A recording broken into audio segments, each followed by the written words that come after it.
Hello friends, I hope you are all doing well. So today I'm going to discuss about another important topic that is coming out from fluid and electrolyte imbalance, which is hypocalcemia. Now hypocalcemia काफ़ी important हो जाता है हमारे competitive exam point of view से, because इससे काफ़ी सारे question बनते हैं.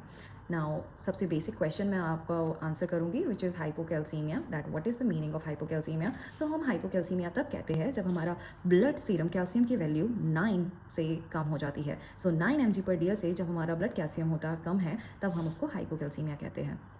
नाउ नॉर्मल कैल्शियम की वैल्यू क्या होती है? It is 9 to 10.5 mg/dl. Now ये चीज़ बहुत कॉमन है and I think every one is aware about it. So without wasting any time on it, I think I should jump on causes straight away. तो मैंने causes को 3 वे में divide कर रखा है. सो फर्स्ट जिसमें हम बता रहे हैं आपको problem in calcium absorption, second one जहाँ पे हमारा कैल्शियम का ज़्यादा एक्सक्रीशन होता है, एंड थर्ड कुछ ऐसी कंडीशन जहाँ पे हमें कैल्शियम लो देखने को मिलता है. Now, so first one जिसमें हम आपको बताएंगे problem in calcium absorption from GIT. So first one is very basic. जब हम लो इनटेक कर रहे हैं ऑफ कैल्शियम या फिर कैल्शियम कंटेनिंग फूड जैसे avocado, cauliflower and green leafy vegetables, ये इन सब में आ जाती है. If you are not taking enough of calcium and if you are not taking the supplements of the calcium, then it can cause calcium absorption. Lactose intolerance, because obviously यहाँ पे हमारा काफ़ी ज़्यादा डायरिया देखने को मिलता है. Those people who have allergy with the lactose and dairy products, तब वहाँ पे एज अ साइड सिम्टम हमें डायरिया देखने को मिलेगा. तो काफ़ी ज़्यादा कैल्शियम का एब्जॉर्प्शन नहीं होगा. Same goes with malabsorption syndrome, because यहाँ पे भी हमारा ट्विन करता है diarrhoea. And malabsorption syndrome में हमारे एग्जाम्पल जैसे coeliac disease and Crohn's disease. Now inadequate vitamin D intake. So vitamin D help करता है in the absorption of calcium. So if you are not taking vitamin D and we are not going to sunlight and everything, then it can again cause poor calcium absorption. Then end stage of CKD. Now how end stage of CKD can actually cause hypocalcemia. Now in end stage of CKD, there is this one enzyme that is found in kidney, which is 1-alpha hydroxylase. Now ये enzyme 1-alpha hydroxylase जो हमारा kidney से produce होता है, it convert vitamin D into कैल्सिट्रॉल. Now कैल्सिट्रॉल is the active stage. Now vitamin D is the inactive state and while कैल्सिट्रॉल is the active state. Now कैल्सिट्रॉल help in the absorption of the calcium. On top of that, जब हमारा and stage of CKD होती है तो first तो हमने आपको इस enzyme का बताया. सेकेंड इसमें आता है हमारा फॉस्फेट. तो हाइपर फॉस्फेटेमिया हमें देखने को मिलता है सीकेडी में. तो फॉस्फेट हमारा काफ़ी ज़्यादा इंक्रीज़ हो जाता है बॉडी में, एंड फॉस्फेट हमारा एक्सक्रीट आउट होता है बॉडी से जब वो बाइंड करता है कैल्शियम के साथ. सो ये बनाता है calcium phosphate and then it get released और excreted out of the system. So ये हमने आपको बता दिया कि what are the problem that is caused in the absorption of the calcium. Then second हम आपको बताएंगे किस टाइम पे हमारी कैल्शियम एक्सक्रीशन काफ़ी होती है. तो फर्स्ट जैसे हमने आपको बताया किडनी डिजीज़ के बारे में, जहाँ पे पॉलीयूरिक फेज़ आ रहा है, जहाँ पे काफ़ी ज़्यादा पेशेंट यूरिन आउटपुट ज़्यादा हो रहा है पेशेंट का, एंड patient is frequently urinating. Then obviously वहाँ से कैल्शियम हमारा यूरिन के साथ बाहर आ जाता है. On top of that, the way I told you about the phosphate thing, जहाँ पे हमारा फॉस्फेट काफ़ी ज़्यादा हाई होता है हमारी बॉडी में, एंड वो बाइंड करता है कैल्शियम के साथ. फ्री कैल्शियम के साथ बाइंड करके कैल्शियम फॉस्फेट बना के वो रिलीज होता है by the urine. Then again diarrhea. Now how then the third one is steatorrhea. Now steatorrhea is fat in stool. So if you find fat in stool, then it is called steatorrhea. Now how steatorrhea causes low calcium in body. Now in steatorrhea, fat is seen on the stool. Now calcium can bind with lot of things, mostly proteins and fats. Now ये fat के साथ calcium will bind. This fatty acid binds with calcium and it forms inactive Ca fatty acid. So and इस process को कहते हैं sulphonification. Now ये जो calcium होता है, जो हमारी फैटी एसिड हमारे इंटेस्टीन में होते हैं, वो उसके साथ बाइंड करते हैं and then it form inactive calcium fatty acid. So and इस प्रोसेस को कहते हैं sulphonification. Now next is wound drainage. Now wound drainage में क्या होता है कि ऑब्वियसली हमारा ड्रेन है और उसमें काफ़ी ज़्यादा कैल्शियम देखने को मिलता है, तो अलॉन्ग विद द ड्रेन हमारा कैल्शियम भी ड्रेन आउट हो जाएगा, so then it can cause hypocalcaemia. Another condition, अब मैं आपको थर्ड कंडीशन के बारे में बताऊंगी, where we are just talking about the condition that causing low calcium. So the first one is hyperproteinaemia. Now जैसे मैंने आपको बताया था कि हाइपरप्रोटीनीमिया में हमारा प्रोटीन इंक्रीज़ होता है हमारे ब्लड में। So as I told you previously, like it can bind with fats and protein, like calcium can bind with fats and protein. So when it bind with protein, the calcium when bind with protein, then it can cause fewer amount of calcium in the blood. Then we have another one which is called alkalosis. Alkalosis condition होती है जहाँ पे हमारा blood pH 7.45 से ज़्यादा होता है। ना एल्कोलोसिस में क्या होता है कि यहाँ पे हमें हाइपोकैल्सीमिया देखने को मिलता है। नाउ यहाँ पे हमारा H+ कम होता है। नाउ एक हमारा एल्बुमिन प्रोटीन है which act as a buffer, and as I told you कि calcium is very good with binding with proteins, so यहाँ पे calcium bind with albumin, therefore you see hypocalcemia. So in case of alkalosis हमारा जो calcium है वो albumin के साथ bind करेगा, जस्ट बिकॉज H+ कम होता है ना। Albumin actually H+ and Ca+, like hydrogen and calcium दोनों को बाइंड करता है, बट एल्कोलोसिस की कंडीशन में हमारे हाइड्रोजन काफ़ी ज़्यादा हो जाते हैं एंड कैल्शियम के लिए काफ़ी ज़्यादा स्पेस होता है बाइंड करने के लिए।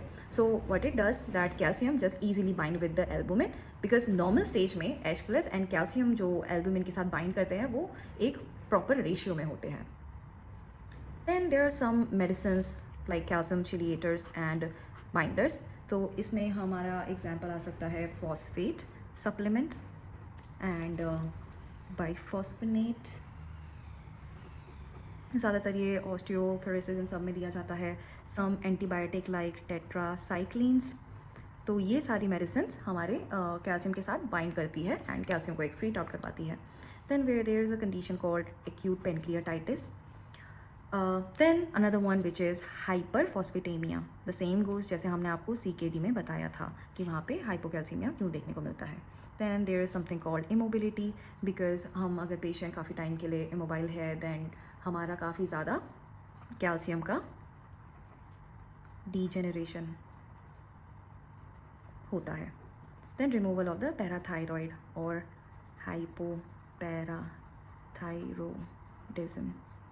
Now hypoparathyroidism as you know हमारा यहाँ पे लो PTH पैराथायराइड हार्मोन होता है जो हेल्प करता है हमारा absorption of calcium. In case of acute pancreatitis हमारा फॉस्फेट यहाँ पे भी बड़ा होता है, जस्ट बिकॉज फॉस्फेट बड़ा होता है एंड जैसे मैंने आपको बताया था कि फॉस्फेट हमारा बाइंड करता है कैल्शियम के साथ। तो ये है हमारी सारी कंडीशंस जिसकी वजह से हमारा कॉज होता है hypocalcaemia. So now we'll talk about the assessment of hypocalcemia. So first one is the cardiovascular. यहाँ पे हमें लो हार्ट रेट एंड हाइपोटेंशन देखने को मिलेगा। And the second one is the respiratory system.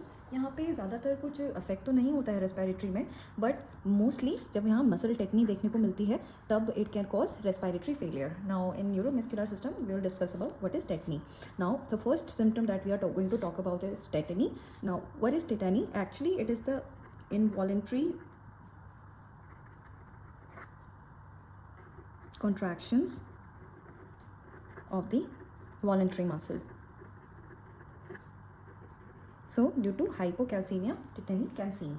Then another one is seizures. Seizures activity are seen if there is a low calcium level. Then twitches and cramps, which can again be included in a symptom of tetany. Then we have painful spasm of calf during inactivity. This is also seen as hypocalcemia. Then paresthesis is seen in case of hypocalcemia. It's like numbness and tingling sensation. Mostly periphery area में अगर हमें ये tingling and numbness देखने को मिलती है then it is called paraesthesia. Then there's something called Trousseau's sign and Chopstick sign. Now we'll discuss about Trousseau's and Chopstick sign in detail आगे. Then another one is gastrointestinal system. यहाँ पे increase हो जाती है हमारी motility of bowel motility which can cause diarrhoea and again causing hypocalcaemia. Then there is something called hyper bowel sound. And these are the assessment or the clinical feature you'll see in case of hypocalcemia. Then let's jump into the intervention. Now first, as always, I said कि जब भी हमें fluid and electrolyte imbalance होते हैं, then we should always monitor the patient and should always place the patient in cardiac monitor. Provide calcium supplement to the patient in form of medicine, salts, or maybe food product or the dietary product. Calcium उसमें आपका ज़्यादा होना चाहिए. Then administer calcium that increases calcium absorption. हमें ऐसी medicine देनी चाहिए जिससे हमारा कैल्शियम अब्जॉर्प्शन ज़्यादा हो. And we should administer vitamin D as well because it increases the calcium absorption. Then there is something called aluminium hydroxide. Now aluminium hydroxide हमारा bind करता है फॉस्फोरस के साथ.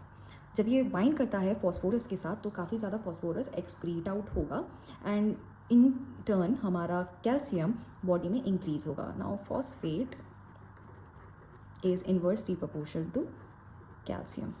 सो if there is less phosphate then you will see more of calcium. So इसीलिए हम aluminium hydroxide use करते हैं जो फॉस्फोरस को बाइंड करता है एंड कैल्शियम को हमारा इंक्रीज करता है या मेंटेन करता है हमारी बॉडी में. Most of the time we give this aluminum hydroxide in case of CKD and it's a type of antacid as well because CKD में हमारा phosphorus काफ़ी ज़्यादा होता है, हमने previously पढ़ा ही था. Then keep 10% of calcium gluconate in case of acute calcium deficit. तो हमें हमेशा एक एम्प्यूल रखनी है calcium gluconate की जो पेशेंट को हाइपोकैल्सीमिया है. Then monitor for pathological fracture. As I said, हमारा जो कैल्शियम होता है it is very important for bone strength. तो हमें पेशेंट को मॉनिटर करना है कि उसे फ्रैक्चर्स ना हो एंड पेशेंट की सेफ्टी के लिए भी बहुत हमें ध्यान रखना है कि पेशेंट को सीजर्स ना आए, पेशेंट को कोई फॉल ना हो बिकॉज फॉल से होगा हमारा fracture and obviously seizures because hypocalcaemia होता है. And most of time to prevent seizure you should provide them calm and quiet room so that it won't trigger the seizures. Then we are going to discuss about some tips which is very important for your competitive exam. So first we are going to discuss about some calcium rich food like avocado, cauliflower, green leafy vegetable जिसमें हमारा broccoli and spinach ये सब आ जाएगा. Milk and yogurt, meat and oatmeal. Meat में तुम्हारा beef, chicken, lamb, all these things that can cause that can provide good amount of calcium. Then we are going to discuss about something which is called IV calcium. ये हमारे दो preparation में आती है. So first one is calcium gluconate 10% and another one is calcium chloride 10%. Most of the time calcium gluconate हम ज़्यादा use करते हैं, क्लिनिकल्स में आपको यही ज़्यादा देखने को मिलेगा. So calcium 10%, the calcium gluconate 10% is good for peripheral IV and the calcium chloride 10% is good for central line. It is good for central line because infiltration chances are less. And again like potassium ये भी थोड़ी viscous होती है and it can cause tissue necrosis. So to prevent that, to prevent infiltration, we provide calcium chloride via central line and not by peripheral IV. Then dosage हम देते हैं इसे 10 to 20 ml over 10 minutes and हमेशा इस drug को भी हमें dilute करना है 50 से 100 ml ऑफ एनी सोल्यूशन. जैसे मोस्टली हम 5% ऑफ डेक्सट्रोज या फिर NS का यूज़ करते हैं. We should not give this directly, not give directly because again it can cause cardiac dysrhythmias. So precaution में हमें ये देखना है कि हमें वार्म करना है इंजेक्शन को to the body temperature so that we don't get arrhythmia. To prevent arrhythmia, we keep the injection at body temperature.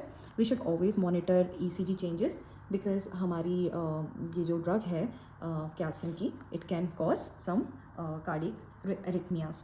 We should always watch for infiltrations. So infiltration are very common in calcium.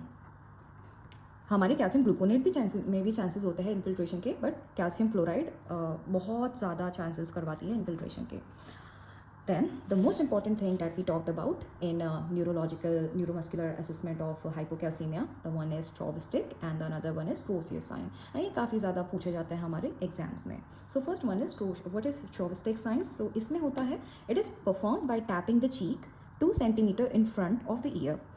ये हम tap करते हैं हमारे चीक को and हम 2 centimetre आगे हमारे year की तरफ करते हैं। मोस्टली हमारे जहाँ चीक बोन होते हैं उस वाले एरिया में हम टैप करते हैं पेशेंट को बाय फिंगर और एनी अदर इंस्ट्रूमेंट हम ले सकते हैं, बट जेंटल टैप किया जाता है।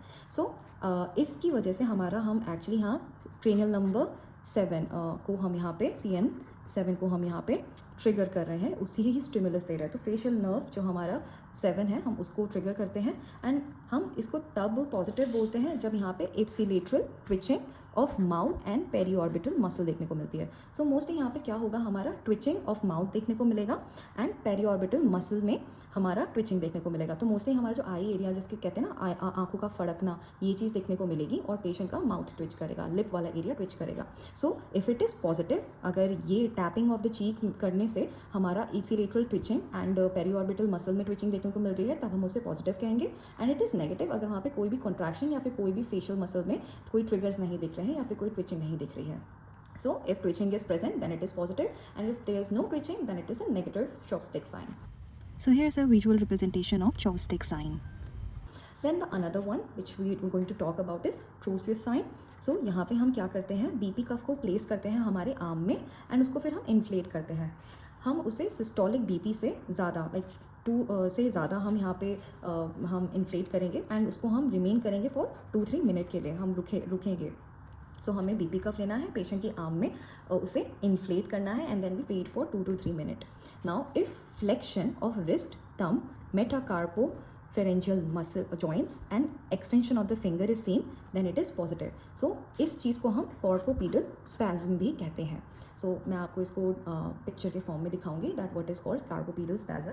तो यहाँ पे हमें flexion of arm and wrist देखने को मिलती है। सो यहाँ पे हमें flexion of arm and wrist देखने को मिलेगी। मोस्टली पेशेंट का हाथ इस तरह का हो जाएगा, हमारा जो प्लांटर एरिया है, एंड हमारा जो रिस्ट हमारा जो आर्म है वो भी कर्ल हो जाएगा। So we can see this in the diagram as well. So here's a video that shows positive Trousseau sign. Then we are going to talk about something called hypocalcemic ECG. Now what is hypocalcemic ECG? It is very easy. So only thing you have to remember is ST and QT being prolonged. So यहाँ पे ST and QT prolongation देखने को मिलेगा। So you can see ST and QT. तो यहाँ पे आपको दोनों का प्रोलॉन्गेशन देखने को मिलेगा in hypocalcaemia. So that's all for about hypocalcaemia. Let me know what you want to know for the another topic. Till then, best of luck and hope you are all doing great. Thank you.